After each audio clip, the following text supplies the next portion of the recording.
so masonefo asem no na enne anwumre ohene yire maame akua yeboa asiama matena se ya medema no ebegu ho asew ede amamo ene nsem ne doso na mom de bedi mo atintiman ni bi ene se ene gutakuo no ababonten etutu bi ede kire asoya ya wonom hwe ye nuane na afen so no yagude ho anase akua ye ho ensem so a enum ensem wa hasena busua ye de mu nsem nyina ebe mamom sanso so na techre ene adroba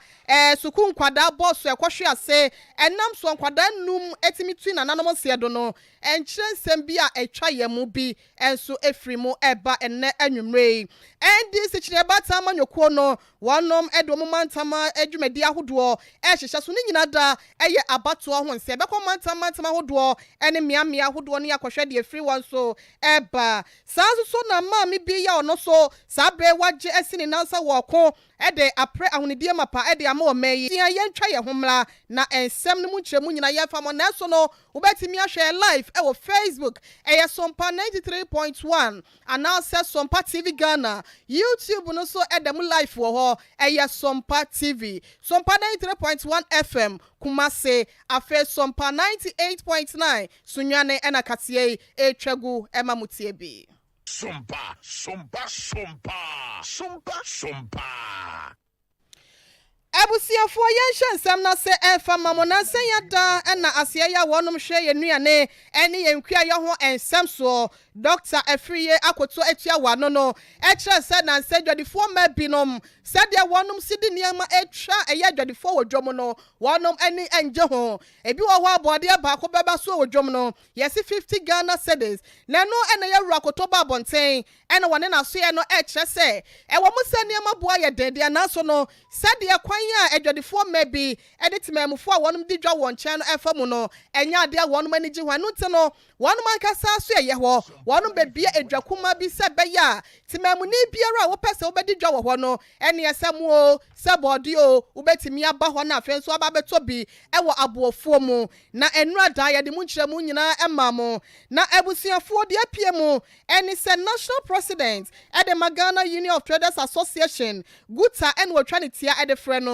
edwadifo nyina nkabom ko bata no na panyi a wa otua no Dr. Joseph Oben wo kyerɛ sɛ de asoɛ ne ye no sɛ wonom egyegye edwadifo ma no kokwo so akogya wonum subrani ekyerɛ sɛ wanhwe ya wonum mo ba o maso ye ho aba beto niema no ebedu akyerɛ bi no na wonum ntimi ma ho biem afi omo kodwam a na omo ne edwadifo ma no so akɔkye enkra dante no wɔka kyerɛ wɔn sɛ nkɛbɛ ya we no emfa so bia ni so ebetimi aba ede ama wonum anasa tememfo nte no ebɛyɛ animu ya wontwa saa niema no so na obi ankodwom enkɔkɔtɔ niema sɛ bɛya wonum so wɔn bɛhyɛ niema ama niema boa akɔsoro no aban ni some be amani nyina ebo abafom Dr. Joseph Obe ensemni. What we are doing and the narrative that goes with it, it suggests that we are inciting the public against it, that we are profiteering. But that is not the case. We are not ashamed that we are adding money and service, and then we are the distributive arm to this farming produce. And that we add profit. And then we have challenges that is also associated with it. Sometimes these goods going back, can they sustain it? Why are they not adding products like tomatoes that will go with? Because when you buy these goods and it goes with, you have to also calculate and add it to your costing. And we've done this, and they don't even know the structures of this market. The market, if you comb it well, we have a market that are very cheap, and that people go from other geographical areas to go and buy from this market also to another geographical area, and they add value. And so all these processes have some cost. But it's not that we are profiteering. Not at all. We provide a great service to the nation. But let's ask ourselves, is this the way to go? No. I'm even surprised that we are doing this because we have been there before. You remember food distribution of all? Food distribution. But be able to sustain it. Because this one, they are doing the pilot, and they will make everything to convince authorities that it can work. And then the corruption and all that sets in. We are not adding profit. to what you are doing. You are subsidizing. You have all the logistics to procure the goods at a subsidized rate, and then you are trying to compare your pricing with the trader who have these challenges of sometimes traveling about 4 different cars, going with about 4 different cars to the destination. Bring these goods, some of them, if they have accidents on the road, some of the goods will perish and all that. And then you, with all these logistics, you are comparing yourself to them. Is it even the way to go? Are they going to sustain it? The only way to sustain this is to add value. That's it. You have to add value to this farm product and then make sure we turn some to powder, we don't turn to have very good, can them, we turn them to chips and all that, put them in the sauce. Asuya kɛseɛ mu a mo ne adwadifoɔ ma na esi akan wɔ adwadie mu nka bɛyɛ nɛ enuane abubɔdeɛ ebuse twowa wɔ dwa so enka mo de mo bɛyɛ ne sa mo bɛpɛ baabi akorada bi anase bi a processing factory bi na ka ne omu yɛ bi de gu ntontro a wɔ maduane ho kwa atwe a enka mo yɛ ababɔnte aboɔfoɔ mo ama adehyeman ma so atimi ato kɔbɛn wɔno ani guta president ɛne wɔde ensɛm wɛsɛ ma asuya yɛ wɔnom hwɛmfudeɛ ɛne kuayɛ ho ensɛm so ebusia yeto ensɛm no so na yenkɔ ahoma no so yɛne yɛnua bɛma Augustine Japan dodo na ɛfra ne sɛ kwadwo mframa yɛne ne mɔnkɔmɔ ɛna no ada ɛna nanu fiade ya anopa ɛna ebeto odwa sɛ tɛkyerɛ ne adro ba kwan so suku nkwada bi wɔnom ekɔ suku bɔso a ɛsesa wɔnom no akonya nkwanhyia ama nkwada num wɔnom etina nanom ɛnsia do yɛ afoforo nso na wɔpleple mu ɔden enwumle die nsɛm ɛna efiri ɛkyire ɛba kwadwo wotimi nka yɛ moadwo Mejo suminyaba. Kwadwo na apom ti sɛn. Nyankopɔn adom bɔkɔ. Wada Roma die foforo ɛna free akwanhyia mu ɛba. Menyaba said ma Sompa FM atiefo aswate ɛna nwumere no. Ɛno na ɛbra ɛba amane sɛ okɔ ɛyɛ tɛkyerɛ adroma kwantempɔ no so a school bus ya akɔfa mofra efiri subiri sukrofum adroma ɛba ɛtɛkyi kuronim ɛyɛ private school no bus no. Ekunya aka kwenhyia ma eye emofra no nada efiri anapa no kopem anwumere no na enkra makomako enum ana ato ananan ewo ntia do ana omo pira nso ebi wo Adroban Health Center ana ebi nso wo St John of God Sabia ewo eye bia nkwanta boma no mo pira mu ede no edomo ko komfa no che Sabia na chesa nurse na doctor fu ejina omo so na nti eno ano efiri anapa tu anwumere na nipa num eto anama wanse do anapan yedi akira awiei ana enya nte se ukopie mu ewo ekomfo anoche Sabia na chese omedu mu koye no abofra ba konso a oye bema ani mfie no firi be emfie miensa mfie na komfie num so a oye bema wono so ato anama wanse do na chese ukani nyina boma o maye mofra makomako ensien na yene ne papa ye friend Mr. Etutu di nkomo ana ode to yenim se eye ne kore ne ba no afiri mu enti na chese ohwe aka akonsha na esiye eduna anapa no eye school bus akofa nkora ebe school no nkora makoma akonsia ana sesia no wokenkan a omo atima kwa akuduru na chese ohwe a emema na ewu mu no eduna na bema ba ako ana na ka ho anene bema ba ako aba be ka ho sesie no emema na emienu ana ma na ye makoma enan na ohwa ade man ye nwanwa se ekura ye frɛ na droba no enwafa makomako enan ana sisi ankasa no enkura na free mu sanse no ano na miensa efra droba na mienu efri tubiri so internet de no aba beka ho ama droba akuru no enkwada school bus ne kunya aka kwanhia omo efri mu no omakoye makomako enan emema ne mienu ana ema no emienu asisi am no kase de okọ adroba akuru no ma ayawro wo semo papa na eno ana ye ne mpanifo di nkomo no hwa ade we siye no eno na de kuro ma yidin anene we na ba beka ho asisi no mo bompa ye se ebiem ensa ensire nemum se de si etete di nkomo no na chese ebinim nso ho mo pra ne modern enkankan driver ni na wotwi car no se de ye bompa ye se ebiem meka ho na ye metitietie mu no na mpanifo ye nhye se ahwe yi a next week yawada omekom nyina bom na omakope kurabe ede amom nemum abusuane nya nhia a omuntime mfa asem no epumesibra na ma nemum egusua edi akire sebisi bia no yebema atiefo mutie Sompa FM so aso atenase ne tenten ntietem se sese de eye techra droba accident esi enim. Kwadwo na enu ada wo boy amane no wo kire se hyenkani no so na ne dabre mu eden sabre ono so ne de no sen ene sitie Ono nso wo konfano che ho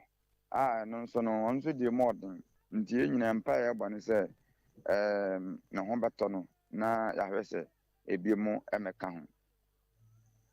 Kwadwo ma ye fa wonsi ase ne fo ani de akire na de be firi atobia so na wo de amaye ne yatie fo ye da ase Men sa pepe me nyama. Abusiafo ye nua be ma Kwadwo Mframa ena wato kredi ma ye techre ene adrobo akwan so suku bi ye no ewo techre ya chese suku boss no ekonya akwanhia na no fia da no pa wo sesa nkwada mu ma chese suku boss no ekonya akwanhia na no fia da no pa wo sesa nkwada mu makwaja adesua no emu ensem enu ade to dwa nipa num nkwada no wo muti na nanom se do ne enkra etodwa chese afoforo nso aka ho ya wonom akoka ho ensia nyankopon empe wonom baby pa emfa won kra ensie emfa maye ya mabusua nyina so yakọ ene hyeden Yet one sam ne so na NDC chine bata manyoko no ye de atomonim dada sa wonum mantam abato no eyade a ekoso ni nyina ne se wonum yi akandifo ye nyame yi adoma fimpi mienu ne aduonu nan mu wo betimi aboabo adwuma apretumidie no e de aba amanyoko nim na yenkwa homa no so na yefa ye ne nkyerem ye nua be ma sika babura enchen owo eye atoye atifi mantam Western North Region ni emisa no enkomo ya efri wo eba babura wotimi nka ya mo adwene anwumre. Hello Sikaba. Yeah, oba pa na bom ti say. Nyame adom na so Oh bibi akoso mpotem aboko na me ho den pa. Ya da nyame asebo ye nkomo ya krado twen abato no ho nsem sen ene sitie e wampotem ho. Yo and NDC kwansi regional election etimi koso e Western of ene ne mantamua na 9 constituencies no moto aba e Western of ene ne potam nyina ebu chenku bepie mu bodi e onimonyamfo Samson ahin krante abato mpahwaso no bepie wa bra ombeto ebo no pepe no mde abato no etimi hyehye so delegate ane wo nkwa so mtimi ebeto aba no me 337 na afi omo contest omo to omo so aba no eye mako 31 abato no etimi kokọ so kama kapasisi amenu kasei eba ne chairmanship position na onimonyamfo ayefa ni Emmanuel Edu ena etimi afa nkunimdi abotu ne etimi afa saa so ne ba ne se youth organizer no so na obibia etwe na onimonyamfo ayefa ne se Frederick Asante a wo free dwabo so abato mpesa so ne etimi afa ye ena afi de keka so ekọ na abato no etimi kokọ so kama pa ya anti watimi wakami bia de ewo ho ebo no na abato no nyina etimi akwawi o makenkan abato no fefefe so a sisi amenu kasei de wadi nkunim afa nkunim de abotu a woginani ena afi de wadi nkugo so afa nkugo abotu mu gomani wa abra abato no bewe no munyamfo Samson ahi on beto aba na ewo na abato mpasua se de tudwa se NDC amanyokuo no ena obi ewo noma ide yi se ne be ye mfie na ye chi no betimi aside aba na obi so wadi nkunim omfa nkabom no nkabom se ne be ya NDC amanyokuo no nkonya na wo monsa han eye mako ensia me chese 2020 ena betima se bia omudi MPC de ewo so emu miensa de enye NDC fo ne tim kutam na so monyamfo Samson ahi editon sentro for yanim se senya wasi enya mpanifo betimi no ma ye adwuma ne de kian ne kin ombetimi agi akonya no afi MPP amanyokuo no nsem o 2024 abato ne bokakoto no so Ma ye fesi ase num sabre hi abasabasa ye bi enyini tie wo ho edie na ase danko na ede be ma twedi aponyam ye da wo so ase se ode wani edi akire kwaso a na ede ebefra to bia wo de amaye ne ye tiefuo ye nua be ma ya efra no Sikaba babura ena ton cry ede free Western North Region ede ema ye no afa yanko efifi mantamum ne ye nua be ma Ericanai enso entwetwe nkomo enfa free de free on so eba ho Erikotemenka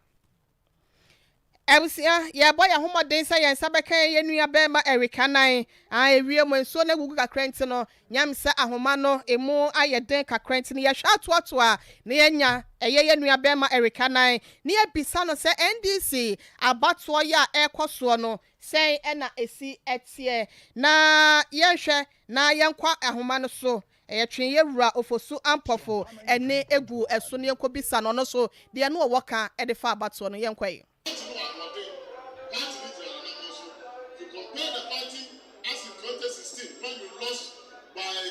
We lost 53 seats in parliament and lost by 1 million votes. Now we create the party currently. The NDC has now become the most attractive party in the country. And the party of choice. The NDC is the party of choice. Let us do it so that we can maintain the attraction of the party, bring more people into the party, and win the election in 2024. But your man, today I can confidently report to say all the 40,000 plus police stations and other branches in our country have able leaders or executives in all the police stations. Everyone about their constituency elections. And then, constituency executives as well. And no matter what party number. And now, at the beginning of regional elections, and then we will finish with the regional elections. Now, the TV the structure of the party, the foundation is the branches. Today, the foundation is strong. The foundation is anchored on a solid rock. By putting the constituency on it and putting the region on it, I can say, there be roof over there, ever catastrophic structure, that roof,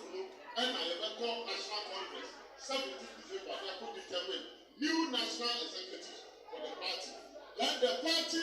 would have been complete, the superstructure would have been firm, the foundation would have been solid, and the party will move forward to 2024 and win the election. This election, we want to win the election so convincingly, sir. They of Supreme Court to get Gobi Sobi said, Okodi has a money. And now I am a Gino. Ms. Rama, what should guide us to say? Let us vote for competent hands. Let us vote for people who can handle this party and move the party forward. Titani de Yasamo studio I say no never be trafa say no any day. Titani de man this year man corner ye raw for so ample for any yekotia no the same. Afe yanko a ye poye matamo ni eni enu abema kwa brenya konso ebon komo efa kwa bla madre. Hello nya kwa bro no ma. Aminiaba. Kwa bla madjo. Me Josminiaba. Wadaro maboye nkomo NDC abatu ni mu ane wode na ekoso ho. Yo miniaba yenyere nim se enra day na NDC amanyuko no regional elections no omutimi de hye eso na obepie mu apuye emantem hadom de a eye positions ahoro na mpanyifo epre no meka se mu mienu pe na bato ne timi ekoso wo hu eye regional women's eye organizer position no na regional youth organizer position na abato ne timi ekoso ne aka no mpanyifo kiremu a na wotwe akiri no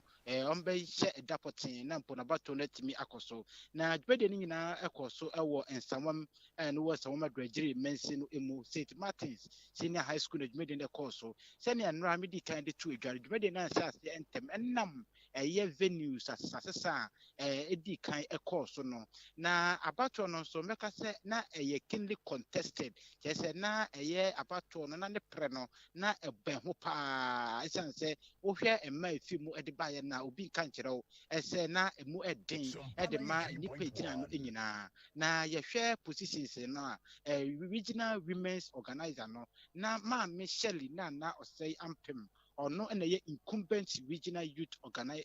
regional women's organizer so regional women's organizer one maame Evelyn Crying ono na 2018 ye no hwe ho as a regional women's organizer and a corporate na bibia ekwawiye no na chese maame Shelley na osei ampem enyama no aduasa enkro 39 ama Evelyn Crying enyama no aduasa enan ye 34 and it be no ekase the incumbent regional women's organizer maame Shelley na osei ampem ono sanso di kunim ewuma me no akase wasanso afa ema debre no ewapoye emantemon ne se hwe regional youth organizer debre no so a na emu so adin yipa esanse incumbent okan minta one Richard etonam nyako ene kwapreye na abato no nyina ekọ ewiye no Richard etonam nyako etimi ahwiri edi kan enyama no adunum enum 55 ema okan minta no ye incumbent no me no kase ye no de na hwe wo so no wahwefom se tim ama tabem no kase no so nyama no adunum emienu 52% 52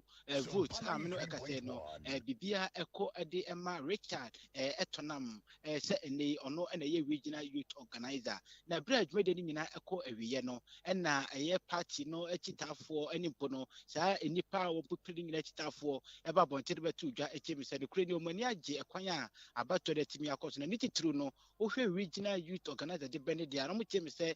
Richard ɛtɔnam nyako a wɔbɛ bi so mu no ɔmo gye di sɛ ɔde ahoɔden foforɔ bɛwura mu ama ɛpoyɛ ɛmantam pipa manyoko na fa a ɔmo de bɔ ɔmo asafo hene no ɔmo atimi abɔ mmɔden atimi agye ɛde afi ɔmo nsɛm no nti ɔmo kyɛ mu a na wɔtwe ɛntam no ɔmo hwɛ no bi sɛ ne aka no ɛbɛba so na chairman no secretary ɛne ne akeka ne nyinaa so ɔmo atimi ato sɛ ɛbɛ ɔbɛhu mpanyinfo bɛdo ɔmo anim na 2024 apatoɔ no atimi akɔyi ɛde ama wɔn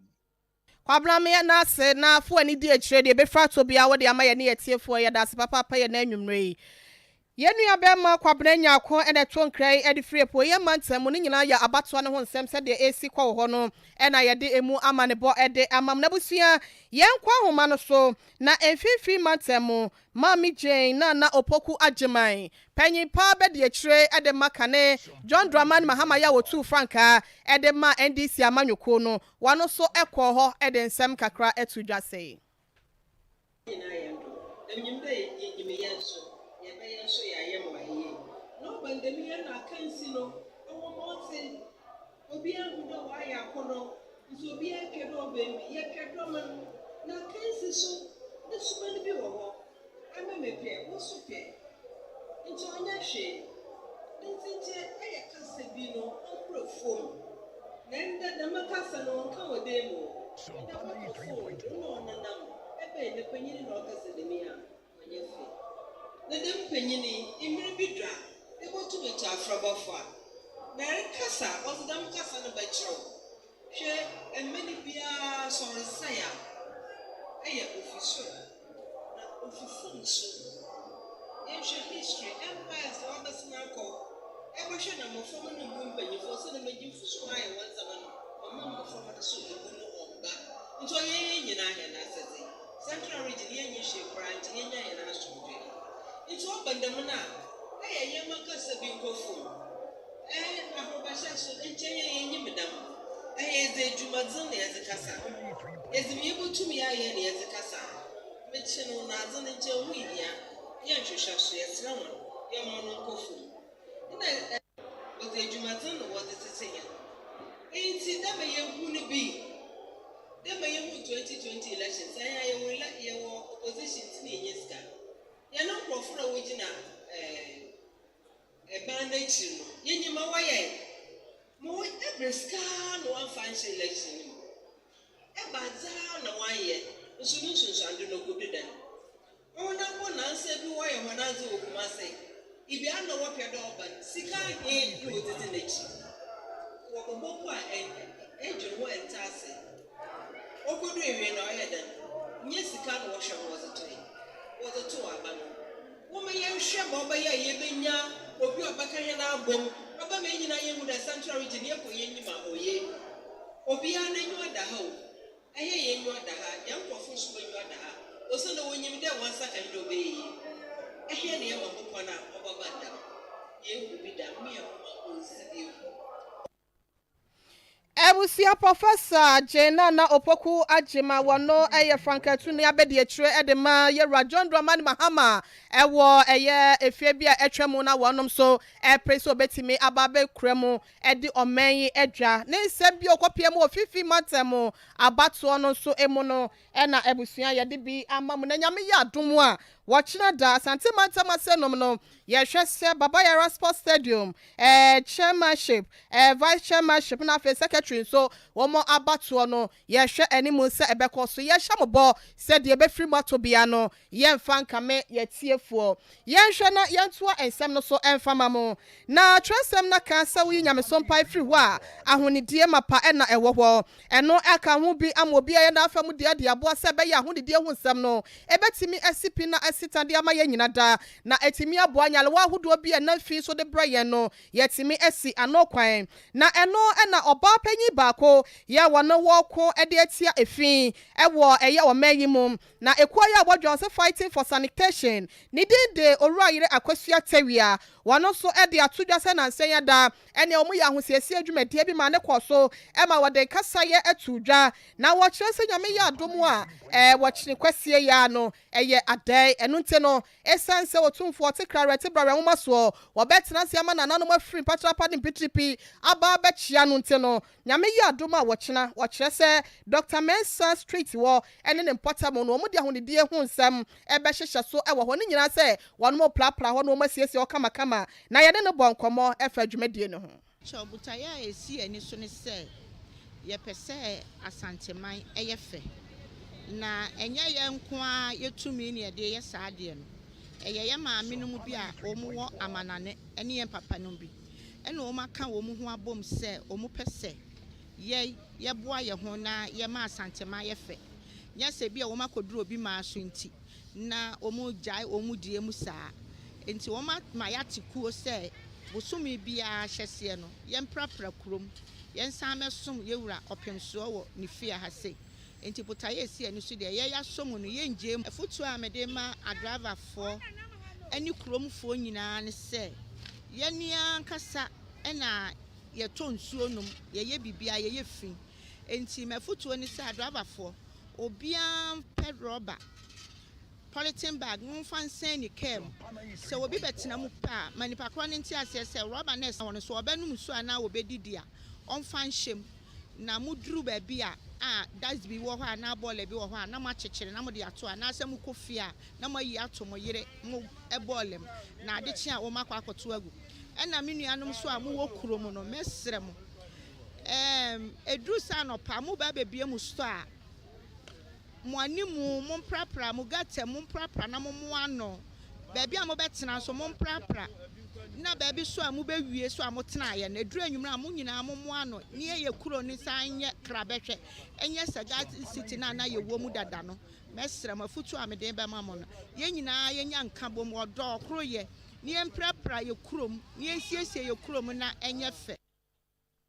Oraire akwesio tewia wo pray e de agya hunidie mapa ye CP esita de ama santemana no disem e na yekọ ekotie ye abusuafo empanyesi akwan wasade akra de ko wie wo abobo na hasenom e na enwumre no nsiamdem kase boye de besom Sompa 93.1 Kumasi afa Sompa 98.9 sunwane no ye de ni nyina esie kuko Veronica Jando wono e de tefidie na chichinchim ne fruma de ma ye sanso e na news screen nyina so eye wonom afemu de so nyane kwanya kwa bro no ma wachia minimo right ene wabeka yensa wo hase no munti ye mana kwa ba ene eye ejesie mu nyina mo wosunyane ye da mu nyina mo ase mo ka ho bi ena eye kase etime ebetodwa na ye rasante ye bo Benedict wono ne semfo panyin mi ametena se ekenkan sem ni nyina de ma mo no edin ya medeje so eye ohene yire maame ekua yeboa esiama yada mo ase ma monitor kronto ye sorry so ama libia boga ya oboama wode me mighty dwumadie aba beto amoso na ansa na ye twa ye homra enka botew na ye fanto amoso Sompa, sompa, sompa, sompa, sompa. ya da mu nyina mo ase we say mrantie hene yeboa feri ketechow man 88 na yisie ho ensem na yede eto manimoi nyakopon eya adomu a mantie hene yeboa feri ketacho wadanto ne benkum so no amane ne amamre kwan so na nanom se ya wada yi a ebei November bosome de atosu donso wonom ede mantie hene man 88 bobo yiri bobo abe mebewu ana ne yiri suro no wonom ede na etompem ewo na nasama dia wo deba ground so ho ewo asokore mampon asokore mampon ra bank no ekire hwa na yabede da ya papa na ofiri hwa non nine ahomache ekosi nondu no adofo beso ahwe